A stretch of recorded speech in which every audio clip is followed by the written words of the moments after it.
AskSteveForFree.com.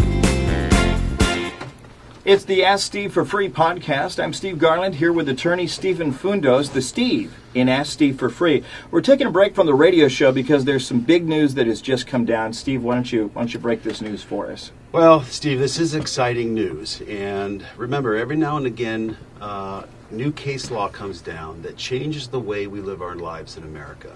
Some examples are Brown versus Board of Education, Roe v. Wade. Those are very major cases. But recently, March of this year, 2013, the 4th Appellate District Court in California came down with such a case in the area of modifications, in loan modifications. That case is known as West versus J.P. Morgan. And essentially, what it talks about is a family, the West family, who was attempting to get a modification from their bank. And oftentimes, bank will request that the homeowner make trial plan payments. And they ask the homeowner to make 3 trial plan payments, 3 months, so each month they make a trial plan payment, and thereafter they will receive a modification.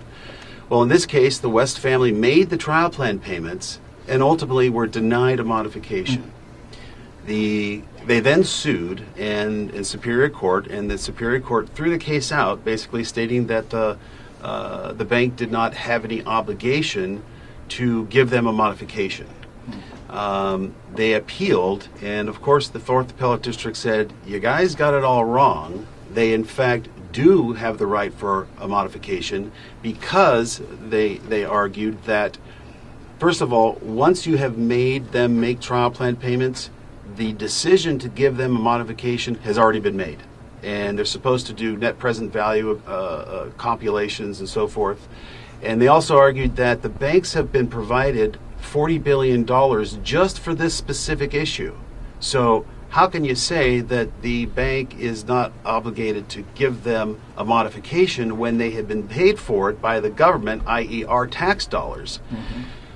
The point is, this is a landmark case because I know of the 3,000 or 4,000 people that I've seen over the last 3 or 4 years, vast majority of them have received trial plan payments and either were denied a modification or were given a modification that was one they simply couldn't afford.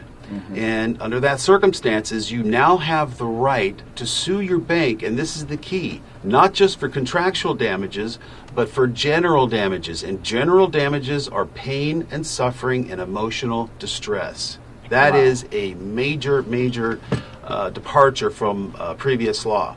So if homeowners out there, if you're in that situation where you've been denied a modification after paying trial plan payments, or even anything remotely like that. And some of the other causes you were talking about, like you never get the same person twice. That also was discussed in the West case because it also relates to West and other cases like it, where we're now able to sue for the wrongful conduct of the bank during the modification process. For example, if you have had repeated requests to provide the same documents over and over again, if you haven't been provided a single point of contact, if you are emailing them or faxing them or FedExing them documents and they say they never received them, so you need to send them again. If they put you through application after application after application. I mean, this thing can go on for 2 years. This sounds like the calls that you get on the show. All the time. Yeah. All the time. And what people have to recognize is we have been litigating this area for 3 years now. Yeah.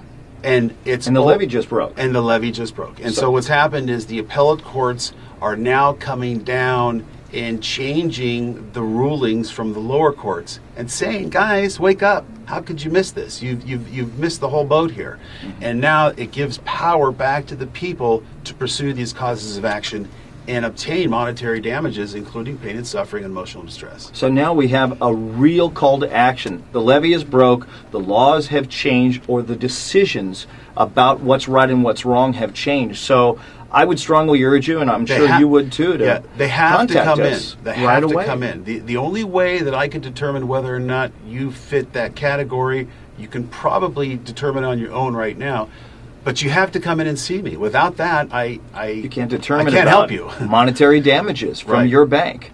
So take a look at the website a little bit more. You see exactly what Stephen does. We're talking about no time limit consultation to determine if you're eligible for monetary damages from your bank. So you can call 367-0622 and set up an appointment immediately. That's the United Law Center at 367-0622, or surf the website a little bit more, press the big red button, and send us a notification that you would like to find out if you're eligible for monetary damages. AskSteveForFree.com